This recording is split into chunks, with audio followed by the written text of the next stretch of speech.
Hey, it's Lex and Lynn, hosts of Mood, the podcast that's your go-to for humour, wisdom and a touch of NSFW. Mood.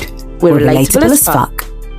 Please do not swear. No, we're live. How much did you fucking well lie? We are all about swearing, being your authentic self. Say whatever the fuck you want. Yeah? Sounds fantastic, yeah? Especially after the technical difficulties we've been experiencing for the last half an hour, but we got there at the end. We got there. So welcome everybody. This is technically episode 4 because it is episode 3, but we did 2 of the second one, which is Lonely. So this is like we'll say episode 3, but it's technically 4. And today we have got Jamal joining us, who is, I'll let Jamal introduce himself in a second, but Jamal and I have known each other since secondary school. And I'm not going to embarrass you by saying anything else other than we used to go secondary school together, and we were in the same tutor. But Jamal, go ahead, introduce yourself to all the lovely people listening. Yes, people. Hello. My name is Jamal, and as Lexia, aka Lexi, has said, we went from secondary school with each other from year 7 till now. We're still cool. Listen, I'm just a very nonchalant, cool, relaxing, chill guy. And I'm here to support this lovely podcast. Ladies, I'm very, very proud of you starting this podcast. Thank you. You know, the Mood podcast. Thank you for having me. And yeah, I'm just cool. Ask any question, right. I'm here, bro. Thank you. And thank you for agreeing to it as well. We wanted to talk about loads of different things, and the one thing we wanted to talk about was about dating and romance and like toxic relationships. And we could have brought another girl on and just bitch for like 3 hours about everything, but we thought we'll do that. But there's too many men and too many women going against men. For sure. We wanted to get a male perspective. You know, shit on us too. Like, women aren't perfect either. So what we like to do is every time we bring somebody on, we give them a couple of questions just to kind of make them feel at ease with us, and they can say what they want, and just a couple of icebreakers, and then we'll go on to like subjects and stuff as such, obviously. Lynette, sorry, I've done all the talking, so speak, my love. Hi, Jamal. Nice to meet you, and thanks again for joining. We've obviously had just a little bit of chat at the start, and I think we've been really excited about this one. Been excited about them all, to be honest. But yeah, you're not making me blush, man. Double excited about this one. There's a guy on here. Exciting. Let's a boy. That's it. It feels like an online interview as well. Legit. So like Lex said, what we normally do is for the icebreaker. So the icebreaker I had today was, can you give me your top 3 bucket list items? Oh, items. Well, I'm only turning 38 this year. Bucket list is like something further down the line in life. But can you say items? I don't know. For me, it would be things or something to do. Like, do you know what I mean? Yeah. Something to do. Yeah. I say one would be to go to the Super Bowl. When I was younger, I used to play American football. I would love to climb a mountain. Everything. It's on my bucket list. Like proper snow, everything. Like go on top of a mountain and just view the land and all that jazz. Like a proper high point mountain. And for my third one, I haven't really thought it through actually, but I would say I'd love to get into like fight, an octagon, like MMA kind of stuff. Like I'm currently training at the moment, because now that I've been in it for like 2 to 3 months, it feels amazing being a part of it than being an armchair gaffer. Do you know what I mean? Giving all the chat from the chair. Now that I'm actually training and understand it. So yeah, I think that would be on my list of things like to actually try and get into a proper scrap. So for my bucket list, I want to get into a fight. It's been within me since a child, just loving little scripts and stuff like that. So yeah, I was going to say I went to secondary school obviously with Jamal, and I remember him being in many a fight. And so I'm like, I see where that pattern is emerging. Why he still wants to do that? It's okay. I'm in Zen and all that good stuff. You know what I mean? Listen, you've got to get your anger out somehow. Channeling it into something, positive. There you go. What about you, ladies? Oh, go on, Lynette. I'll have a think while you're answering that. Well, I was thinking that he wants to climb mountains. Well, it seems a bit tame. So I did have them ready. So the first one is I want to learn the steel pans. So I used to do that. Yeah, I love it. I did lessons in West London like a few years ago, and I had to move, and so I just never carried it on. But I'd love to like play at carnival or like just join like a huge pan band and just like, come on. Yeah, I love the drums. When I was little, I played boring instruments like the piano and the clarinet. I wish I learned to play the drums. Nice. That's the first one. The second one, which is kind of in relation to that, is to join a choir. Cool. I can't sing like Lex. I'm not a singer, but I just want to, be in the crowd singing. Yeah. I said this to you before, Lex. Actually, I was looking to join a choir. And then the third one is I want to one day, if money allows, I'd love to trace back my family history. So that's my thing. Like, if I win the lottery or something, I'd want to go back to the Philippines and trace it back. And share some with us, yeah? Yeah, 100%. Yeah, for sure. Put it 3 ways. Those are my 3 things. Oh, good. Sweet. They're really good ones. The steel pans I know you were like laughing, but I think that's the cool one. Like they sound so beautiful, and I don't see why you shouldn't do something like that. And it's something different. Like you said, everyone plays all the other instruments, so why not? Yours sound all really good. Yeah. Oh god. Okay, so what do I want to do? There's one I always keep saying I wanted to do. It's very random. It's more like a career thing, I suppose. But I always really wanted to get into life coaching, so I feel like that's the first one. Like I really want to help people kind of achieve their goals. I feel like counselling and life coaching and therapy and stuff has helped me over the years, and I would love to be able to do that for other people. Maybe that's kind of why I did the podcast. I suppose there's some sort of therapy in it somewhere, I guess. So that's the first thing. I'd love to go to Hawaii. There's always been this thing of I want to go to Hawaii. That's one of my dream destinations. Yes. My first one was Australia, and I've done that. So the next one is Hawaii. Fuck knows when and with what money, I don't know. And then the third one, I really wanted to at one point, but this is very crazy, kind of like the music thing and such, but I always wanted to have a plus size girl band, all the girls, everybody in it was plus size, and everyone had different instruments and stuff and whatever, and just release my own music. I think that's one thing I've never really done, is actually release my own stuff. So yeah, I'd say those are the 3 things when they've come into my mind as things I want to do. So Let's see what comes out of all of them for all of us, right? They all sound fantastic. Yeah, they're all good. All of us, we've got good. We're not boring people. That's good to know. Not boring. Yeah. Okay, so I'm going to ask a not risque one, I suppose. It's just a funny one. But Jamal, would you rather have people read your thoughts or have access to your internet history?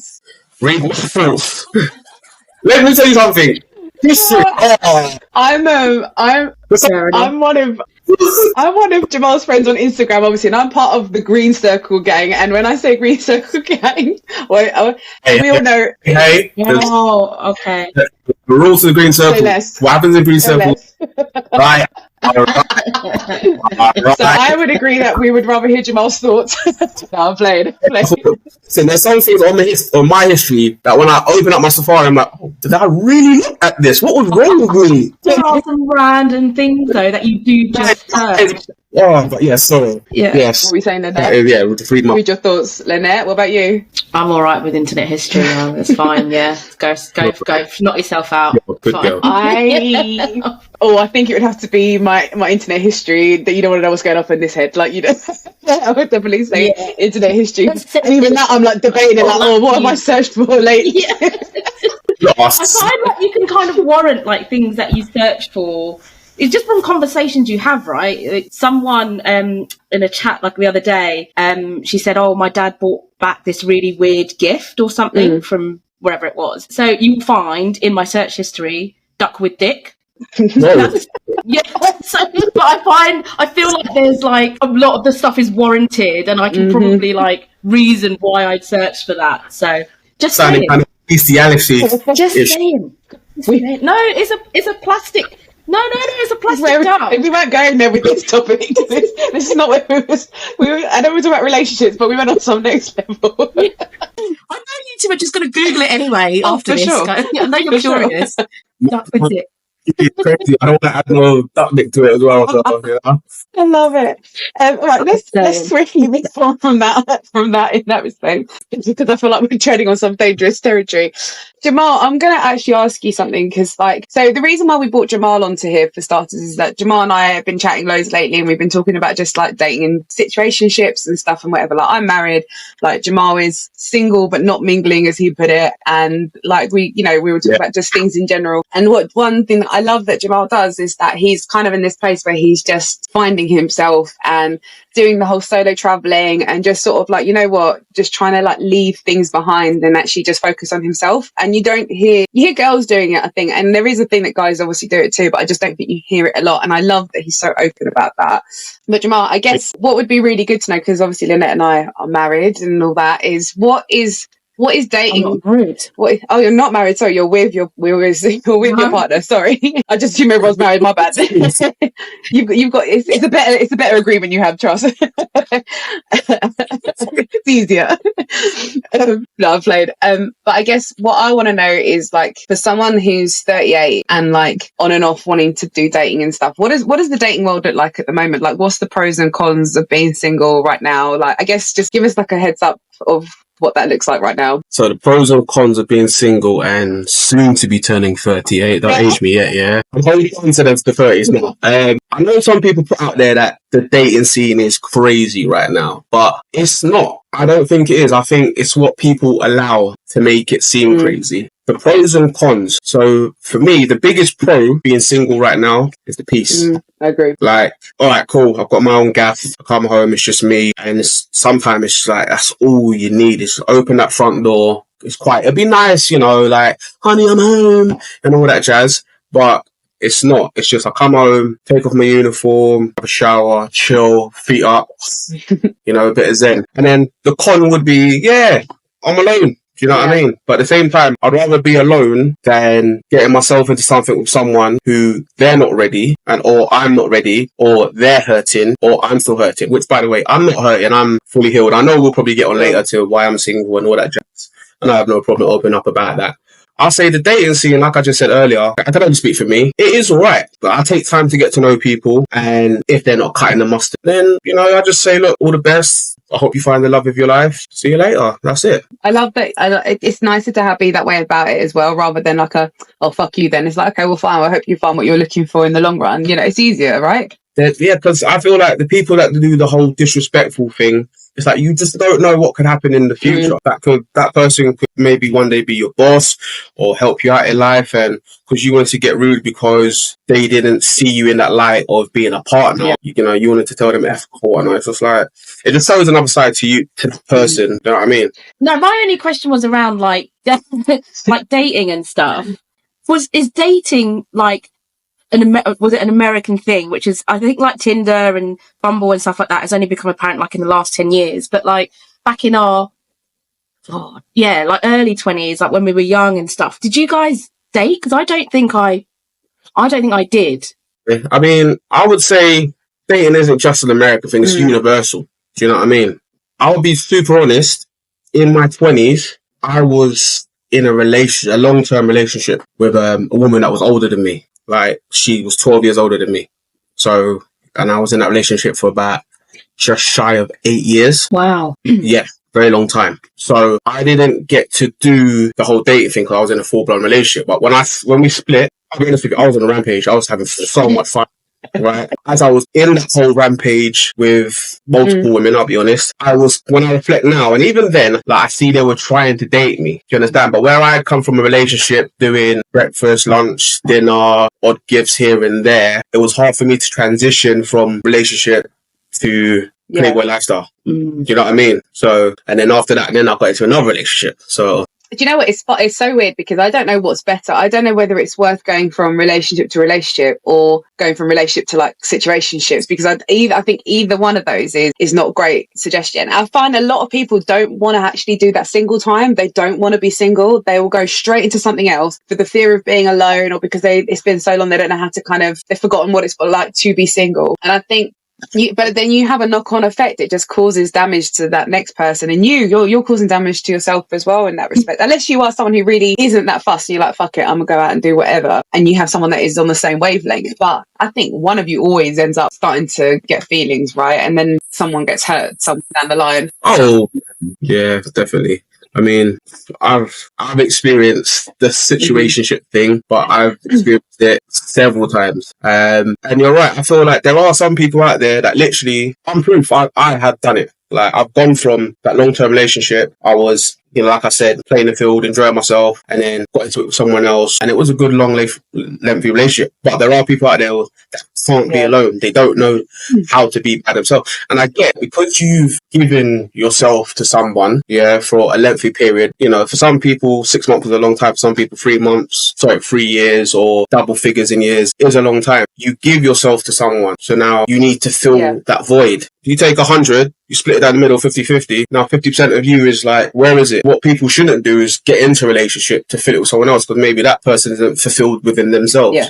What people need to do is actually step back. I know it's hard. No one likes to be alone, like you're saying. People think they're going to be alone. What you need to do is take the time out and fill up your 50% before then, and make yourself full again. And then when you are ready, and you'll know, because I'm a vibe man. And if I'm vibing with a woman, I'm enjoying her time, speaking to her, I will then, you know, look into it and do more things, the dates and such. But I think we're living in a time where people, especially in our age, some women and some men, that are collapsing right now. They're like, I need to find someone, I need to get married. Like, no, like, sort you out. You know what I mean? We're up here, physically, just heal. Like, no one doesn't want to heal. And then the people that, like I say, with the whole 50%, then you go into something and then you put that onto that person, and then they go away, and then they're now carrying your projection of BS onto other people, and then they just, it's a whole cycle.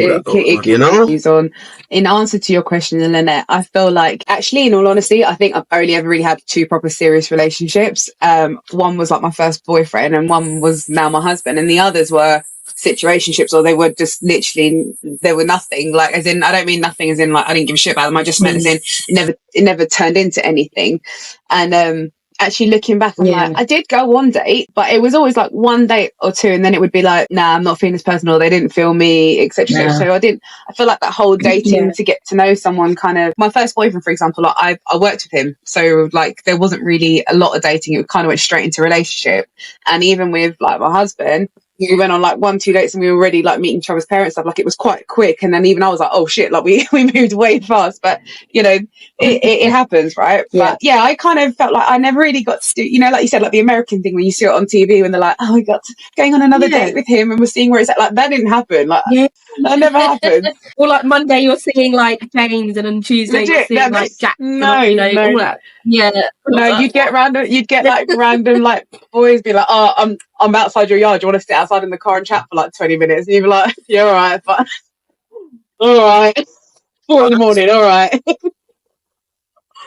4 in the morning. 4 in the morning. The guy's calling. No, I'm not going to out them, but actually I'm not even going to out them. One of them was an old school friend of ours, and I'll tell you after. This. Okay, cool. Nothing happened with this person, but it was just chat. But yeah. Lynette, what about you? Dating? Was there any dates? Or was it situationships? No, do you know what? Before I met my partner now, it was just on the edge of like Tinder and Bumble and Hinge and all of that coming out, right? So before him, I think I had probably only really had two serious relationships prior to now. And they were very, and I think very similar to like Jamal's story as well. I was early 20s. By the time I kind of broke up with him, I think I was like 20, 24, 25. I don't know. It's almost like you're trying to make up for lost time, or maybe it is like trying to fill a void, or you're just trying to learn how to live without, another heart. But no, I don't think I ever like did the whole dating thing, or, no. So, just to add. No, go. Sorry. Yeah, just that. I also have done the dating thing as well, as in like, obviously met women, gone out, do actual restaurants, or not just restaurants, like activities and stuff like that. Like multiple women in a week. Like, not like, no. No, do you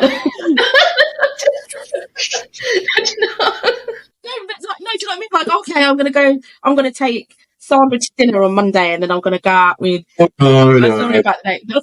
One at a time. Yeah. One at a time. Okay. One every, 2 to 3 months or something like that. We're not doing with the weekly stuff. The weekly stuff is for something else, but we won't go there, right? The way I pictured dating is like, that's how, you're kind of seeing who's out there, and then you kind of pick one.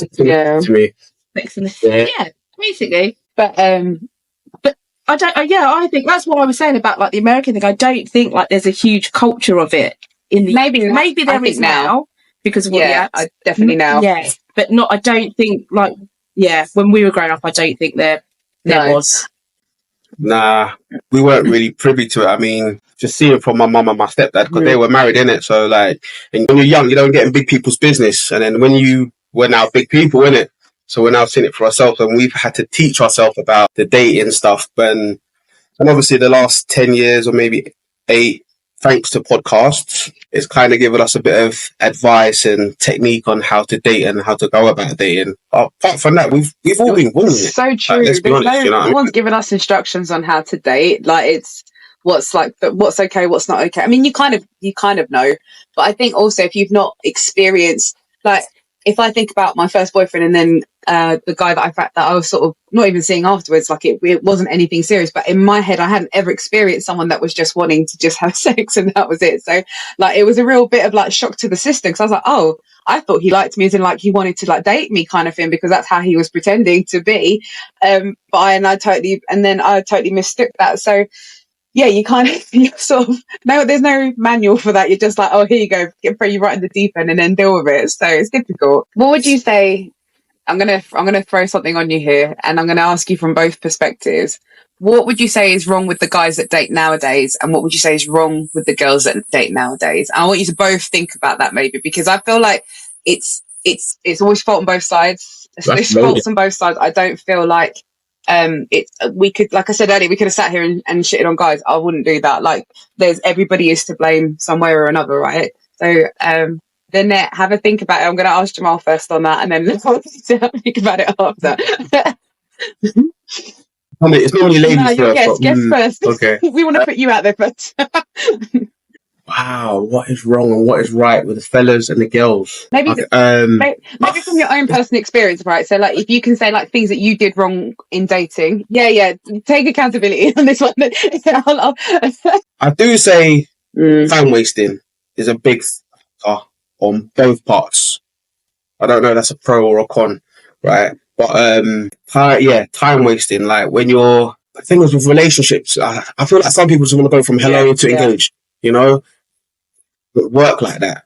Like, I just feel like everyone's trying to rush the process, but you cannot rush the process when it comes to that true, undivided love, point blank period. But I do feel like, seeing us in our age group, the late 30s and up, it really is, hello, this is who I am, this is what I bring, can you put a ring? Yeah. Can we get it? And happily ever after. But what's the problem with these is right now? Honestly, it's divided. Some guys just want to shag, and some guys are using the nice guy thing just to shag and nothing more. But then there is a small crop of men out there that are actually decent, but because of these guys that are doing the shagging and buy thing, the nice guys are actually coming with genuine vibes, genuine gentleman stuff. They get looked over like, no, you're going to do me over. It's the same both ways. Like, there's some women out there that are putting themselves forward as, this is how I look, this is what I'm bringing. But lo and behold, it's like, I just want to shag as well. You know, it's like a big fuck fest out here at the moment. But it's like, we're just like looking past the so-called red flags, but we're not actually listening to people. It's a lot of contradiction, I feel. The time waste is a really good one. And it's you know what, I think, Lynette, I mentioned this to you, I cannot remember, I've said this to a few people, but there is this thing where it's like, if someone's like emotionally unavailable and the other person is like really trying to be with that person, they're both emotionally unavailable. And it was something that was like, shit, didn't realize that was a thing, because the emotionally unavailable person doesn't want to be with you but is not letting you go, and the person who does want to be with you but doesn't want to try and look elsewhere knowing that they deserve better also is wasting time. So they're both wasting time for each other and for themselves. Like, it's crazy. But yeah, Lynette, what's your thoughts on it? I agree with what Jamal was saying. Seeing like friends date and kind of what they've been through, I think society puts this pressure, especially if you're kind of talking specifically about our age group and you are dating at this age, then there's this pressure, isn't there? You're like 38, you need to have kids, you need to be married, you need to settle down and all of that sort of stuff. And I think I have seen it in friends. It would help to just kind of take a step back and just to enjoy the time for what it is, and then work it out from there. Not like run 100 miles ahead and go, right, well, I need to, be pregnant by the time I'm 30 or whatever.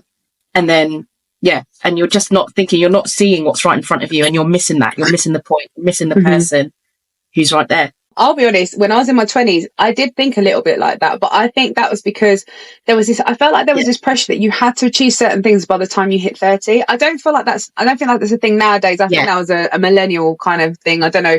There was a thing of you had to find a good job and settle down and have children and whatever. And I remember sitting there saying, want to be engaged by the time I'm 24, get married when I'm 25, like stupid. Like, and now if I'd have rushed into that now, I'd have been like with about 5 kids and probably divorced twice. Like, it was just like, like it's insane because I didn't know who the fuck I was at that point. Like, why would I even like?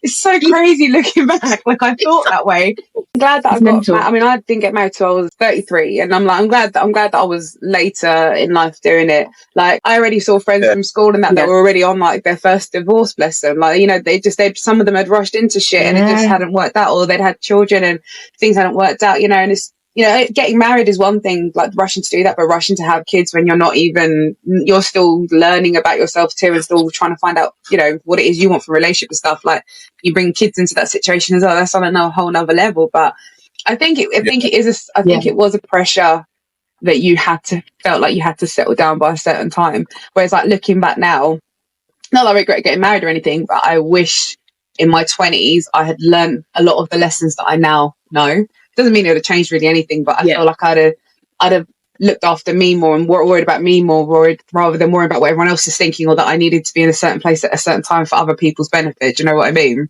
Yeah, but do you know what it is? Yeah, it's just part of everyone's journey, isn't it? It is a part of the journey. Like, I mean, I think we can all say, "Oh, like, yeah, if I was in my 20s, if I could go back to my 20s, I could do this, I could do that." I'm not trying to challenge you or anything, Lex. But it's just like, obviously, with the age we are now, we've reached here. We've had time to look back and reflect, and sometimes that's the growth in itself. Just like looking back, thinking, "Oh, you know, when I was 24, like, you know, definitely for me when I was 24, like, I was in and out of my relationship. I was struggling financially. Like, I had no financial literacy at all. And then where I am now, I just feel a bit more better about myself, a bit more. I mean, I was overconfident back then. I was trying to get shag in it, like, but at least you're honest. Well, for everyone, we just all move at different times in life, innit? But I just feel like I know myself, and I hope it's the same for yourselves. You know, I feel like when you reach a certain age, whether it's your 30s or even your 20s or your 40s, 50s, whatever, you're solidified within you, and you know you. So I still think there's a lot of people out there that haven't hit that like nirvana as such yet. I think that something has to happen to you, or an event I think has to happen in order for you to realise that. Like, I think like Lynette and I were talking on when we first started doing the podcast, we started talking about like abusive relationships or like bad situationships and stuff and whatever. And I think that if those things hadn't have happened, like, we wouldn't kind of think the way we think now, or be where we're at now, and things like that. I think something like that sometimes has to happen in order for you to be like, hang on a minute, like, what the fuck? Like, why am I allowing this kind of behaviour? Like, it's crazy. A good friend once said to me, you don't know the sweet is sweet without a sour. And it's true. Like, how do you know? It's very true. Very true. Yeah. Oh, I like that. Don't talk to the bitch now, but that's what I remember. Yeah, at least you learned something from that person, right? You got something out of it. Yeah, exactly. I learned something from it, exactly. Every single person you meet, whether it's like for 5 minutes or you know someone for 5 years or longer, they will all add a bit to your journey. And it's like, you know, like I say, I don't talk to this girl anymore, but that's one saying I take with me. And there are little bits as well.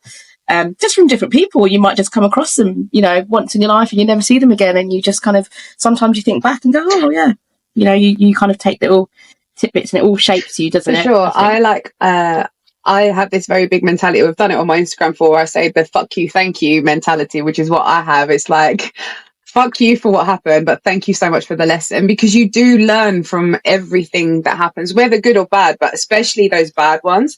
I think, which is why I was saying about the abusiveness or like situationships, and like if you feel like a certain type of way, you learn something from that, and you're like, fuck you for hurting my feelings, but thanks, because actually it did this and this for me. And I think that's why I was saying, like, I think some people, I'm not saying that I'm waiting for people to get hurt, but in order for them to find themselves, obviously. But I think sometimes things like that happen, like, you need something has to like switch, something has to happen in your life before you start kind of appreciating your own time and loving you more, like you were saying earlier, Jamal. about loving yourself better and like, you know, realizing what's best for you kind of thing. And it's hard to get to that point until either someone opens your eyes about it or you see it for yourself. Like I had one of my old bosses, I remember I was saying to him about my ex and like her, you know, just was like not good and I was feeling really shit and whatever. And the one he said to me that stuck with me so much was, it's not about how he's treating you, but it's about why you're allowing that treatment to happen. Like this isn't about them, this is about why you're allowing that behavior. And I was like, fuck. Like it was like a real like, oh, mind blown kind of thing, because I never took it as in, why am I allowing that to happen? Like it was like, it's always their fault, weren't my fault kind of thing. But I think you have to take some accountability for it as well, which is why I was kind of saying about what's the good and bad with people nowadays, like what's wrong with the way people date and stuff nowadays. And I think the other thing as well is that everything is so available to us, right? Like if you order something, it comes in half an hour. And I think we expect that from our relationships as well. See on like Tinder or whatever, like, well, okay, sweet. Like I like the immediate date, but let's do whatever. It's bad. We're too available and it's too easy. There's no challenge for people anymore when it comes to dating. Exactly. And it's just because the availability now, it's literally like, cool, I'm talking to you, all right, you're a bit annoying or you're not cutting them off there. Swipe. Next, what you saying? Yeah. Swipe. It's just very, very far, very throwaway. Yeah. Very throwaway, you know? Oh, damn. What's everyone's thoughts as well? I had this other thing where I believe there is somebody for everybody, but also if that doesn't work out and you end up with somebody else, I also believe that you love them just as much as maybe you love the other person, but you love them differently. And the reason why you say you love them differently is that maybe there were things in that first relationship that didn't work out for a reason, or actually looking back, you didn't realize there were bad things in a situation. What's your thoughts about when people compare ex-partners to like the partners they're with now? I think that's very bad. Yeah. Like, because for me, like you can't, if you're comparing your ex to who you're currently with, it's not that you shouldn't be with that person. You shouldn't be doing that, period. Point blank, period. And for me, I feel like if you're still comparing your ex to your current, you're not over your ex. Yeah. I understand previous partners can leave good and bad impressions. But if you're weighing up what this ex did and my partner done, and you keep doing that, you're just never going to be happy. And like, sorry to take it to the bedroom, right? But there's going to be moments you're going to be in the bedroom, you're going to be thinking, oh, what's this month? You know, you're going to be going out certain places like a restaurant or on holiday. If he was here, we would have been doing this. But I'm with her and we're doing this. And it's not healthy. You just not healthy. Your mind, like, and you can't really get out of the relationship because you're just dragging someone down along in the process. I think it's hard. I think you get stuck into a situation or a relationship, right? I think sometimes people do want to leave, but they get scared of, you know, what does that mean for me? What my family going to think? Like, what my friends going to think? You know, like I think it's easier said than done. It's like when someone's in an abusive relationship, you know to leave that thing, you know you need to leave, but it's like just there's this hold for some reason, and it's no understanding why. But yeah, like I know situations where there's been like, oh, but I can't, I like this person, but I can't stop thinking about my ex. Like I can't get that, you know, and that's sometimes I think that's trauma. I think it's like a trauma bond and you can't kind of get over an ex if it's like a bad situation and you still kind of think about them. But I think some of that is because they haven't really worked out what it is they want as well. So they've just kind of moved very quickly onto that next person, right? Right. So here's my thing to whomever may be listening as well. It's like, if you're in this current situation and you're still thinking about your partner and like you still think about your ex, that is, if you broke up with your ex on good terms, follow your ex back, because if you're constantly just non-stop thinking about your ex, go back. But I'm telling you, sometimes going back to your ex is never a good option. Like, they're an ex for a reason, right? Is that good old motto right there? But listen, sometimes walking back into your past and will never set up your future. I'm telling you right now, it's like it's a drag. Supposed to sound all old and stuff, but like what a boat to see, it's going from one destination to another. Yeah. Well, you read books from front to back. You don't read it from back to front, do you? Like the story. That's how the story goes. Like going back to Texas, it's like you're just dropping the anchor and you're just in the middle of the sea. There's no nice views. You're just going to be going over the same thing over and over and over and over. Pick up the anchor, go to another destination, see what's about, enjoy yourself. But I think that's to do with because people want to go back to how when they first dated and when they first felt a certain thing about them. So I think they try and hold on to that That is for sure comfort. They hold on to that person with them. If I was to go back to them, it would be like how it was. Nah, it's done. Like Lynette said, it's done for a reason. An X is X for a reason. Look, well, I'm guilty of that. I've definitely gone back to Next thinking, things would be different, and it hasn't been, and it's shit. Like, yeah, it will be like, okay, they didn't want a relationship before, but now they probably do now because they've come back. It's just should have left them where I left them in the first place. But it's a lesson learned again, isn't it? Left them where I dropped them off. Right. I read this thing which was quite interesting. I've seen it before, and I thought it would be interesting to kind of talk about today. So there's this whole theory about there are 3 defining loves in your lifetime. So I don't know if you guys have heard about this. Say for the yes. So they say the shout first for those one. in the back. Yeah, I'll say for the purd. Yep.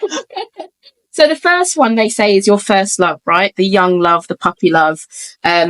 You'll probably experience. Look, Jamal, who's your first love, Jamal? Who's your first love, Jamal? we're going to delve into this.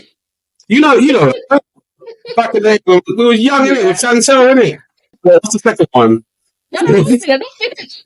And so it's so it says, you spend every minute together. You're probably younger, and your relationship probably started as friends. But actually, when you look back, it wasn't real love. It was love as you knew it then, right? As a young person. So when you look back, so that's the first one. The second one is the hard love, right? The painful one, the one which also brings with it lessons. So this is the one where, the person that you meet is the one which teaches you most about yourself. And, they talk about here how that love is probably, there's lots of pain, there's lots of trauma, there might be abuse and all of this sort of stuff, and it says, you will be the one to end this relationship because you finally learned what you want and what you deserve. So that's what they say the second love is. Then the third and final one is the unexpected one, the one that creeps up on you, the one which is you don't see it coming. You're not even ready to fall in love, but yet you do. Yeah. And at this stage in your life, you're comfortable. You're using all the lessons that you've learned from the second one. You know who you are. You're comfortable in your skin. And this is the one which will break your wall down. This is the love that teaches you how to feel love again. I've written all those. Very, very, very, very interesting. Makes me think of a few people now. It's me, innit? It's fine, I get it. I'm sure you had people in your head. So are we allowed to talk about certain situationships? Like, which one ones? you want to talk about with us? We're like your agony aunts here right now. So. You define, so just because I'm old. Oh. Can you define it? I'm old. Oh, I'm 30. You two are the youngest ones here. I'm the oldest. What's the situationship? it's a beautiful thing sometimes. It's a beautiful thing. Is it friends? Is it friends with benefits? Is that what you're talking about? It's a very it's in the middle, level. Relationship and friends with benefits, I would say. Basically. Really? Okay. Yeah. So I'm gonna say what I feel it is, and then Lex, if you want to, you can say your side as well. Situationship, myself and a woman. Basically, we don't want the full gist of a relationship, but yet we want the benefits possibly of a relationship. Where we spend some time with each other, whether it's at her place or mine. A lot of sexy time. Uber Eats might come through to replenish us. I might cook. And then sometimes what could happen is it will go from, do you think we could go to the cinema one day? Or, do you think we could one day go to this restaurant? And that's where it kind of takes a little detour into what is this? So I kind of jump from one thing to another. Yeah, situationship is just basically you have an understanding. You don't want the full relationship, but just the small little benefits of relationship, like communication and affection and stuff like that. So then what's missing? So then what would be missing from a normal full-blown I can answer that. I can totally answer that. All right. So my understanding of a situationship is exactly pretty much what Jamal said. It is basically getting all the benefits that you would from somebody that you would a relationship, but you are not actually in a relationship with this person. You get all the benefits. So the when it's on your terms to go and see them, like have like sexy time with them and all that shit, all on your terms. I hate to say it, I think from my understanding and from previous experience, it's definitely one-sided. I think that is more on one person than the other, and that's why a situationship. And the reason why it doesn't escalate, okay, fine, sometimes maybe not. Most times, the reason why most times it doesn't escalate is because one of them doesn't really want that person. They like everything about that person, and they can say, I really like you, I think you're this, and this, but there's just something missing. There's just something, which means that that is the problem. And the reason why they won't get rid of that person is, why would they? They've got fucking everything given to them on a plate. Like, they ain't going to get rid of that. That's easy for them. But so they won't commit at the same time. So like you said, they'll be like, oh, nice. And then one of them's like, should we go out and do this? Nah, I'm busy. Like, when I'm ready to, when I want to see you, I'll see you. You don't. That's my understanding of a situationship. Sometimes Jamal's right. Sometimes it is both ways. Some people both might agree they don't want anything more serious. But I'm still a big believer that one of them has more feelings than the other for definite. And I've never known a situation really to end well. Like, from my understanding, it's always someone gets heartbroken. It's a breakup. It's a breakup. When it ends, it's a proper breakup. Like, yeah. From, I guess, Jamal, question for you: if you've been in situationships before, if that person, if you're like the one who's in control and is like, I don't want anything more, and that other person does, if that person then is like, all right, laters, and they leave, do you then regret? Do you have regrets after that? Like, oh, maybe I should have been with that person. Like, has there ever been a case of like, I fucked up with that one, I let them get away? One person where it started off a situationship, had a contract, we both signed it, we were fine with it and everything like that. Down the line, she did ask me and she did say she wanted more. I will never forget this. And then she was just like, oh yeah, like, I really like this, I want more. I don't think so. Like, and she got upset about it, and then she just slowly started to withdraw the Friday night shenanigans, and then the phone calls lessened a bit more, and then she was on and off again, and then it just we just had one big bust up, and then the goodbye sex, and then we've both been blocked ever since. Any regrets about that? What are they? I did it. One, I'll be honest with you, it was outstanding sex, and she was actually a very nice woman. She's a woman that was basically holding her family together. Yeah, and because I saw little things like that, I was thinking, oh, you're a good woman. Like, you could actually be a good wife to someone. You could be possibly to me, but there's more to it, which I'm not going to into.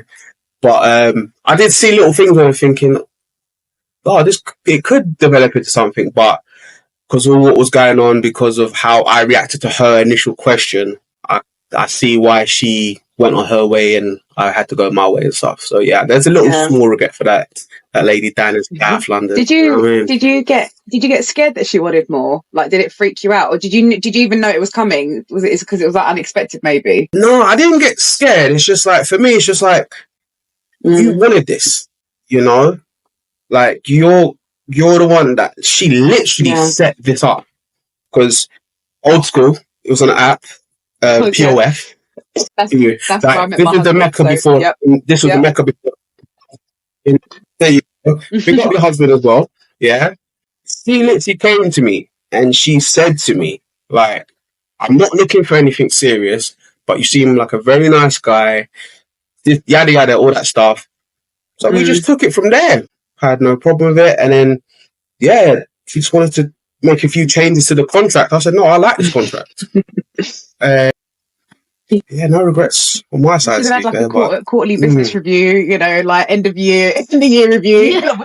What went well? What didn't?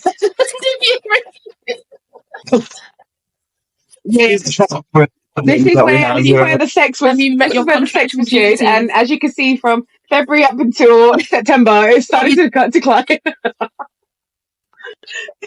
The flesh went on the up, the feelings went on the down. You know, like it wasn't a good balance.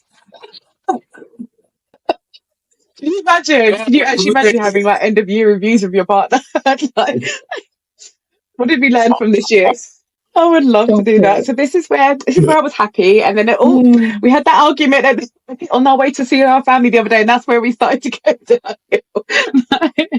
Oh, what about you, Lynette? Any regrets from exes or anything like that?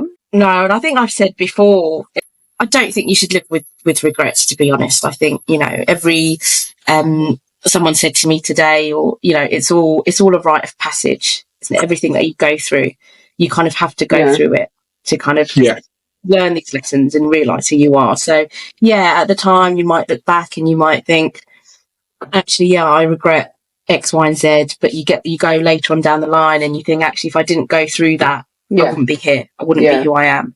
And so I feel like regrets. Our age group is very like spiritual and like finding ourselves and like soul searching and all that. I don't know where that's come from. The memes. It's weird. I feel like we're very like wanting to understand. I feel like late 30s, early 40s is where you really start to understand yourself. Like I definitely feel like now, like I know who I am. Like I know my worth. I know what I bring to the table as like a sister, a daughter, a girlfriend, wife, whatever, like friend. Like I've learned, and I'm still, we're all still learning. Like we're still making mistakes and shit. But I would like to think I have a better understanding of myself now than 20-something-year-old Lexi had no fucking idea. Bless her, she had no chances. 100%.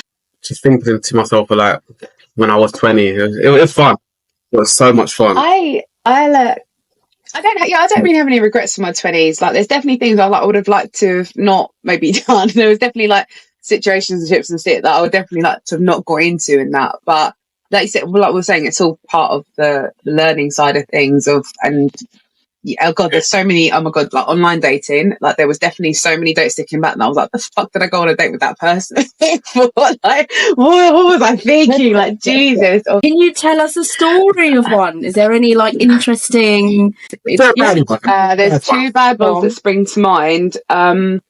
One of them was a guy that I met online and we went for a coffee and I'll be honest with you, I kind of really wasn't feeling him, but I just was like, okay, I'll give him I don't know, I feel like you don't get pressured into, but you kind of like, okay, I'll give them a chance kind of thing. Like I'll just see, maybe in person they're not so bad.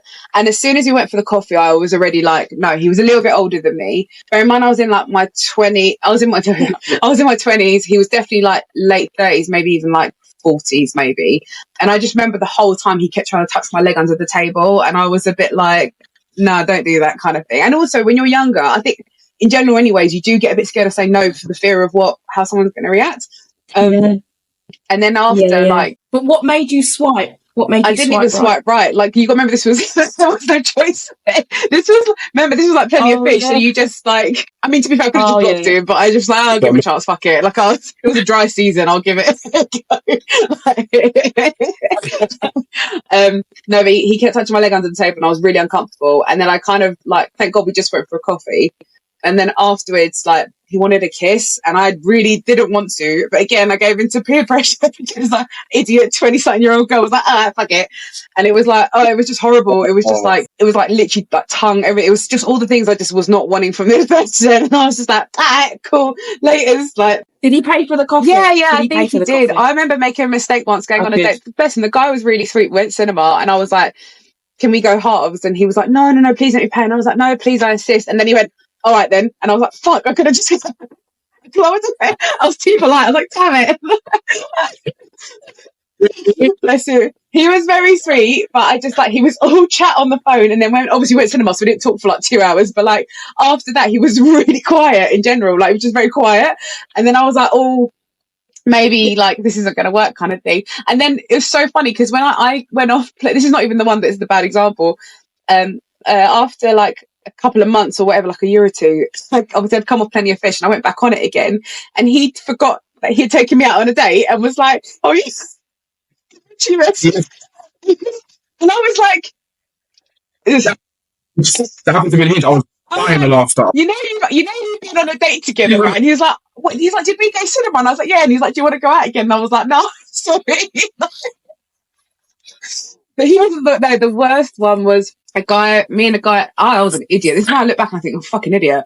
I went on a date with this guy and we went to the pub, and he wanted to get quite drunk, and I was like, yeah, I'll have a couple of drinks, and I wasn't feeling it. He spoke about himself the whole fucking time. Like, I didn't get a word in edgeways. Yeah. Absolute dickhead. He drove me home, which is, I'm an idiot for getting in the car with him. Like, to be fair, it was literally around the corner, but I was like, oh, fucking hell. Like, I went and did that. And then I think, like, I hadn't heard from him in about nearly a week, and then he randomly sent me a dick pic, and I was like, okay, yeah, let's just lock that one off right now. Like, so that's my bad experience. That's what I mean. I had lots of dates where I was like, oh, fuck. What about you, Jamal? Best and worst experiences? Oh, that's funny. It's funny. I'm gonna be honest, yeah. Shut up. Yeah. Shut the fuck up. I'm a good dater.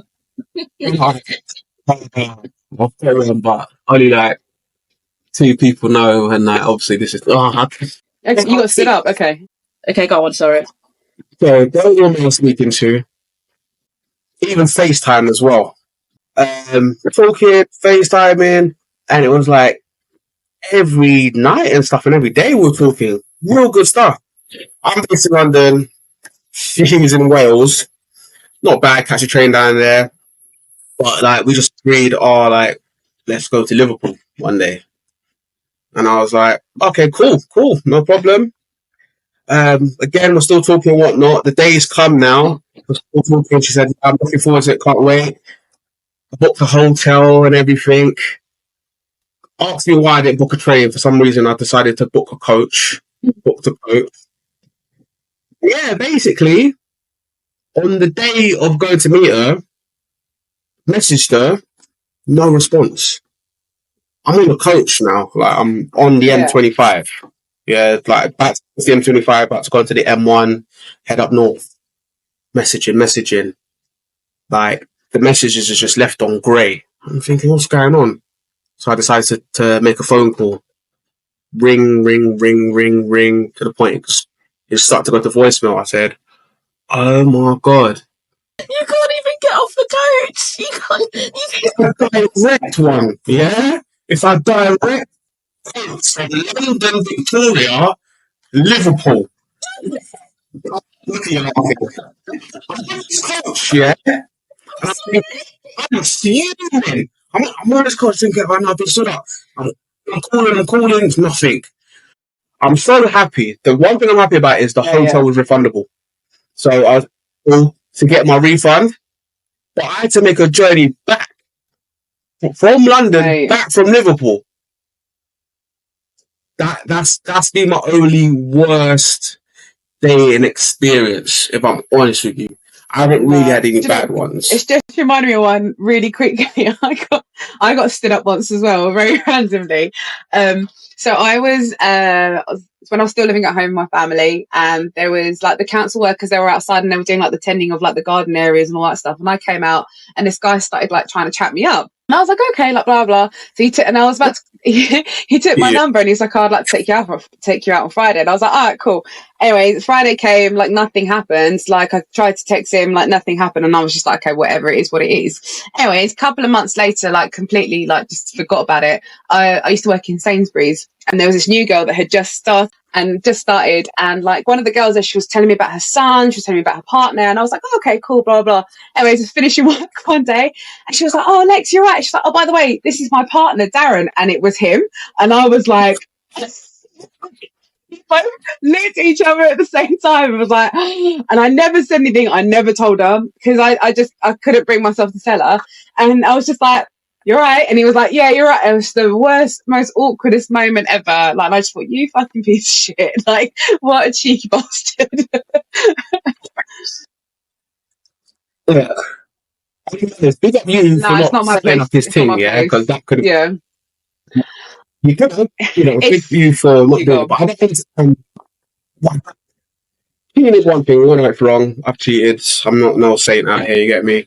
But those kind of things there. Stupidity. Look at that. His whole life has just been collapsed because you get a phone number. Like, look, we've all made mistakes in life and stuff. Do you know what I mean? Like shit happens and stuff. It was just that thing of too close to home, mate. At least He's like, so, like, a bit too close to home. I was just so gobsmacked. I never saw them again, thankfully. And I think I left not long after anyways, but I couldn't bring myself, I don't know, because nothing happened, right? And I know blatantly he probably did that with loads of other girls, but like, I was just like, and I'd only just met this guy. I didn't know that well. So I was like, I didn't want to then be like, oh, by the way, like, it just kind of didn't feel right to say it. So obviously, don't get me wrong, if there's like friends and stuff, I would open my mouth and say something. But I know there's been situations where your friend doesn't believe you if that shit's happening, or they still end up being with them and staying with them. Like, I'm someone who will never, I've had friends that be like, oh, I'm going to leave my partner, and I'll never slag off the partner because I'm like, you don't know what's going to happen. They might end up going back with them, and then you look like a dickhead for saying, fuck that guy, I never liked him,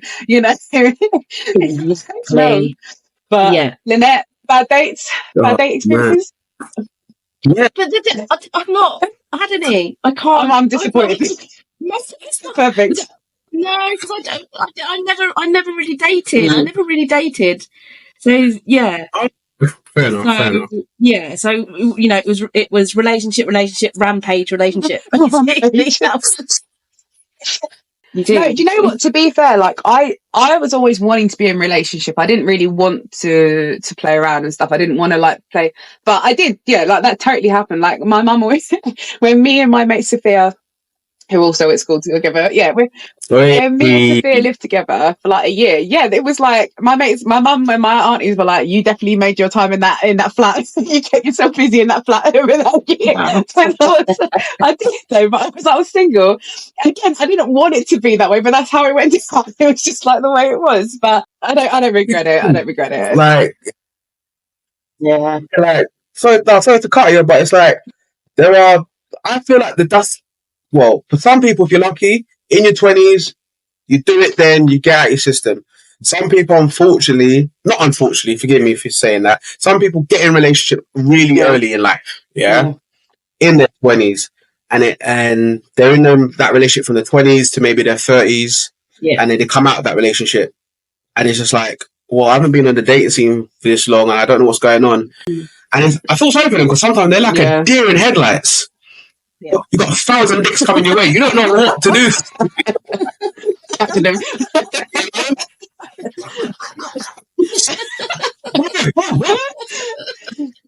So, did anybody prepare, out of curiosity, anything that they wanted to say to an ex? Do you know what? I wrote a letter.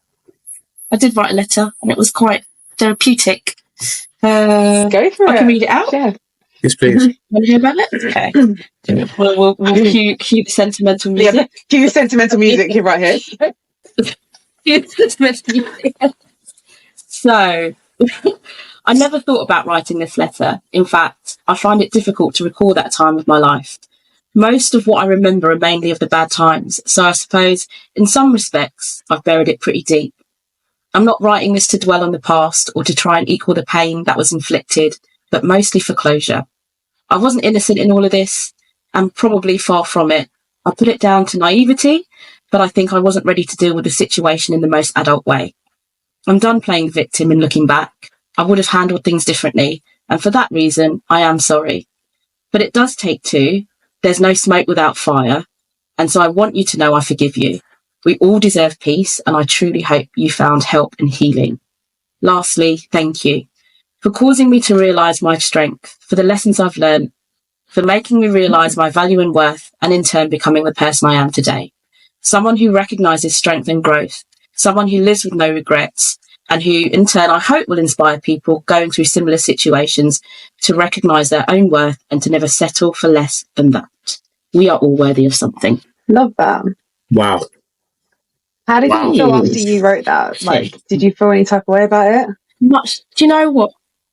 Yeah, I felt, I never thought, like I started it, I never thought about writing something like that. But I think it was a good exercise to do, to actually think about it and to get the closure and to get the healing from it. And just, and even just talking to other people and asking other people, you know, what would they say in their, and I think, it's a really good, I feel good. Better for it, actually. So I think it's therapeutic, like you said, to do stuff like that. The one thing my mum used to always say to me, I haven't done it in years if I'm honest, is my mum used to say to me, write shit out, get it all out of your system, and then throw it away.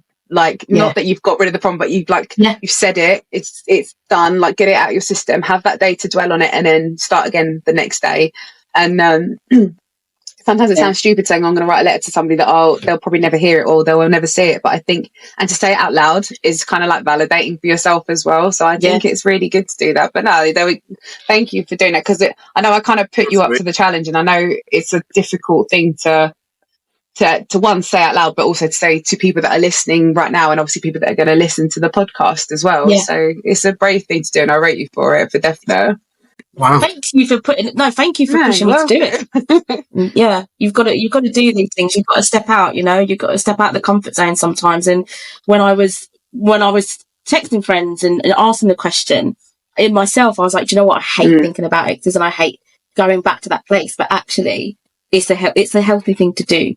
I think sometimes to just kind of realise what you've gained from it and what you've learned from it, and who you are. Bury shit like that, it just creeps up in other places that you're not even aware of, and it creeps up in your everyday life, or how you act with your partner, or even like your children, or like your relationships with people going forwards. Like, I think it comes out in ugly other ways that you're not even aware of until shit hits the fan. So it's like, and it's hard. Like, you don't get over things straight away, and you may not even get over it 100%. But if you can find some peace with it somewhere, or a lesson from it somewhere, I think it really helps. Jamal, is it? I know you didn't obviously prep anything, but like, if there was like anyone in particular that came into your head of like, oh, I wish I'd said something to that person. Like, is there somebody, and is there something that like you do want to say, or is there multiple people that you want to say it to? It depends. Like, I think for me, it would be my last ex-girlfriend. I'll be honest, like, I wouldn't know what to say. It's going to be the typical man thing, isn't it? It's going to be, I'm sorry for what I've done. Do you know what I mean? But I think I have been thinking it over, and it's literally like, listen, mate, look at me, I'm about to get soppy and stuff right now. Vulnerable. Guys don't like being vulnerable, huh? What vulnerable? What is the fear? I've had that someone said to me before, like, you make me feel vulnerable, and I don't know why that's a bad thing. And I'm all joking it, but I've got no problem being vulnerable, like, at all. Like, I'm cool with it. But my ex-girlfriend, I think I was meant to like see her and say anything, but like, listen, at the end of the day, I always knew she was better than me as a person. I was overwhelmed with her love, basically, and I did take it for granted. At the end of the day, I did do things behind her back, so it would be a case of like, what words can't come to mind or fruition to say anything really. Like, sorry doesn't cover it. But what I have learned, a love like that doesn't come around often. You know, like, affection like that isn't every day. And with some of the women after her that have come in and out of my life, I'll be honest with you, 20 of them can't stand strong against her, and fucked up big time. My wound has now sealed up, and I've realized, like, at the end of the day, cheating, lying, and hiding things, it's not the answer, because you don't just mess up a relationship, you mess up yourself. To go back to what I was saying, it will be the most heartfelt sorry I would ever give in life to that woman. So, yeah. But even if she did hear this, she'd be like, oh, fuck off. No. Do you think if you believed you were good enough for her, then you wouldn't have done any of that stuff? If you knew, I deserve that love, I deserve everything she's given to me, do you think it would have been different? Yeah. It would have been totally different. I had a hang-up, which I didn't realise until after the relationship. I didn't seek therapy or anything like that. It's just a bit of time for myself, and I just realised, like, because it was something I wasn't used to, because I had left a toxic relationship and gone to her. You know, you go from mayhem to like peace and tranquility. Chaos. Not used to it. In chaos. You know, this is it. And you know, when they say, oh, hurt people, I guess I was a hurt person then, and I hurt her. And I hope she's all right. She's not out there taking it out on other men. Yeah, because it would have stemmed from me, but I would like to think she's doing a bit of all right. Do you know what I mean? Yeah. But if anyone's watching this, I am healed. I'm not. No one's judging. I'm not broken. I'm not broken. With that, You mentioned like you've been really honest with us, and I admire it and I appreciate it, which is about like cheating and things like that. Have you forgiven yourself though for the mistakes that you made? Oh yeah, 100%. Because at the end of the day, there's no one else to blame. I'm the bad So there's guy. blaming You get yourself. me? Because that's what you're doing right now, right? But actually forgiving yourself and understanding why you did what you did. Like, has that happened? Because that's a totally different thing. Yeah. Oh no, yeah, I agree. I've forgiven myself because there wasn't more I could do. Like, do you know what I mean? Because if you don't forgive yourself, then you're just wallowing in it, and then and it's easy for me to have these conversations and be open like this. Have you felt like you've gotten stuff off your chest? To be honest with you, I have, but because I've got good friends as well. Yeah. We can have these real conversations, and that's another thing I would say with relationships as well. Is you've got to have. Yeah, it's good to have, your partner. You two can talk, but sometimes you got to have a true friend. Yeah. But have like a true friend that you can offload certain things to. They might give you advice, but don't always put it into practice because it can mess up what you've got. Sometimes you do just need that friend to just offload to, no judgment, or you do need that friend who is going to tell you how it is. You don't want to just kind of speak to people who are going to tell you what you want to hear. The one thing I didn't get to do because I had a technical malfunction is I didn't actually read out my letter to my ex. Yes. Yeah. Okay. It's a bit of a tangent, so just a heads up because I got really into it. So that's right.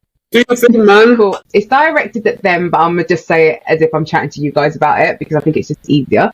And they're probably never gonna hear this, the same as you guys are never gonna hear it. You never know. Never know. Never mind. And even if they do, yeah, good luck to them. It's good if they do. If they don't, Yeah, fuck them. Fuck them. No, it's all good.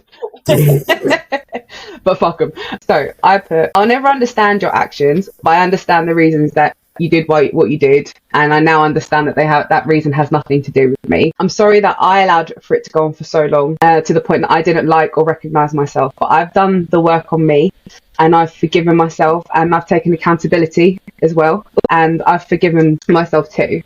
The whole situation caused me to relook at myself, and not only myself, but at both of us as separate people.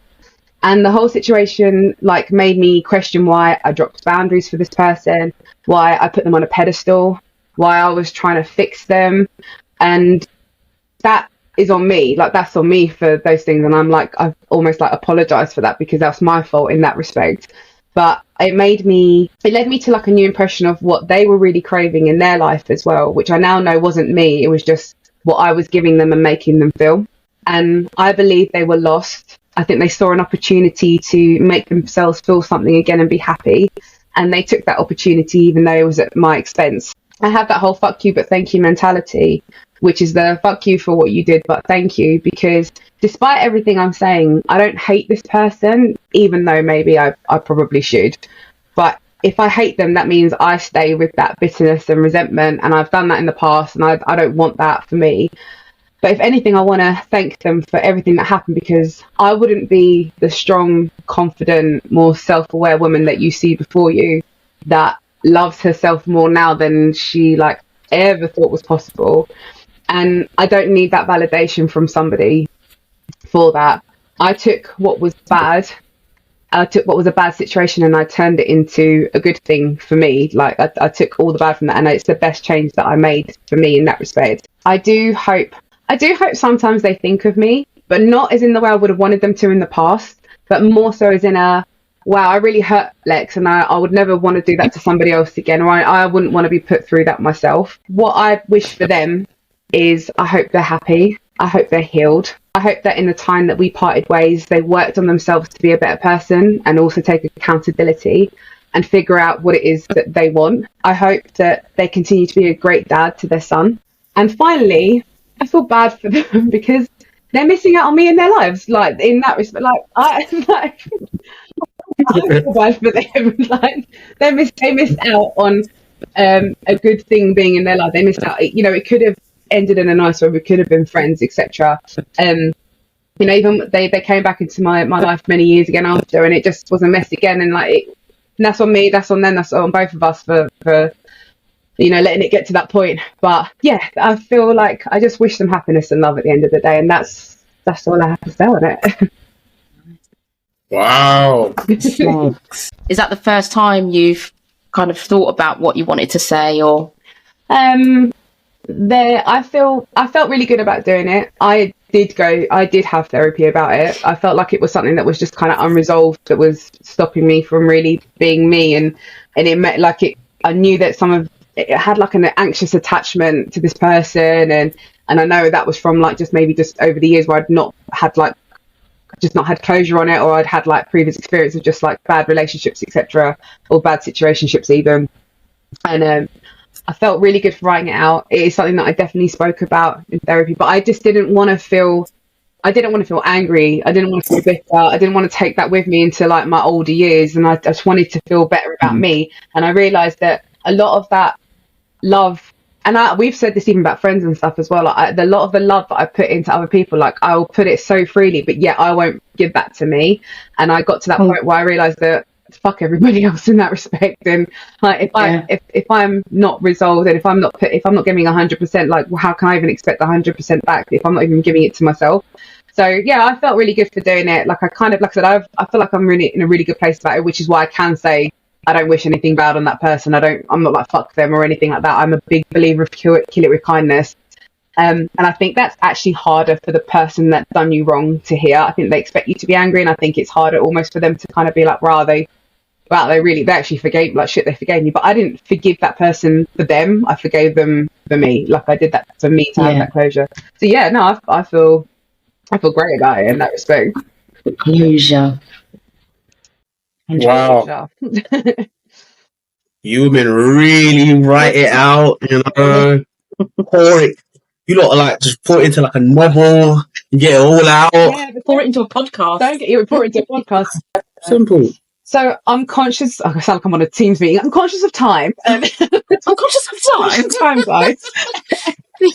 Jamal. 7 minutes. Yeah, 7 minutes remaining. Jamal, do you want to like ask us anything in particular, or is there like as a final thing, or is there like a final thought that you want to put out there, or a message you want to give out to people? Like this is for you, this moment, I think. Like, right. So first thing first, I know I've got a do-rag on because I couldn't get a haircut.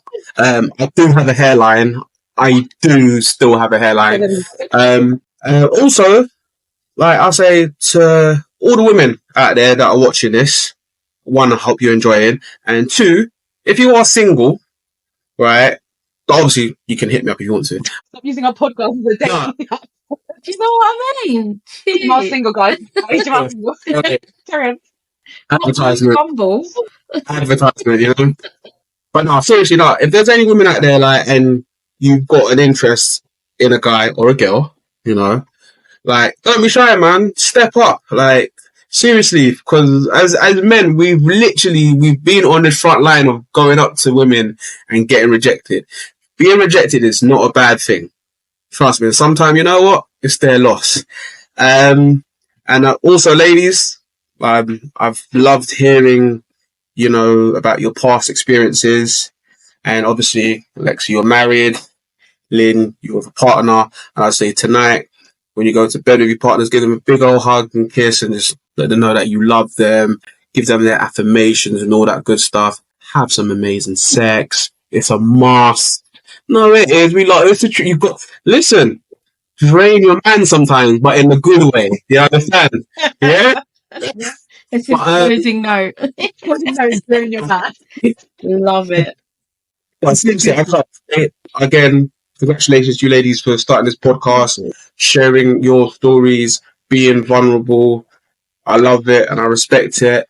And just thank you for sharing with me. And thank you for letting me be here, first guy, and letting me just speak my piece. Not for men, because like I said, we're all individuals, so we all got different thoughts and ways of doing things. But thank you again. So yeah, that's all from me. Thank you, I think. Oh, also, if you're ever on my bus, I'm a bus driver, please just have your Oyster card. And if it's past 10 o'clock at night, just get on the bus and sit down and shut up. Yeah. Thank you. But no, thank you again, though, ladies. Honestly. Thank you. Yeah. Lynette, do you want to say anything? I just want to say thank you to Jamal for coming on here and being the first guy, and thank you, Lex, for inviting him on and you know, knowing that he'd be a good a good addition for this particular episode as well. So we've had a really good time, had a really good laugh. Thank you for being vulnerable. It's very rare to see, I think, especially, it's really good to kind of get a male perspective on things, for the vulnerability, for the stories, for the laughs. Thank you. And I hope you'll be back. Definitely. If you're happy, yeah. For sure. It's good fun. For sure. I want to say thank you for coming on, because it's similar to what Lynette said. Like, you came on, like, and I knew you'd be fun. I knew you would bust joke, not take things seriously. But I also knew that, like, you would be open with us and you wouldn't be afraid to say things and speak your mind. And like, I'm grateful for that. And I'm so grateful that after all these years, we've known each other since 1997. Like, we're still friends.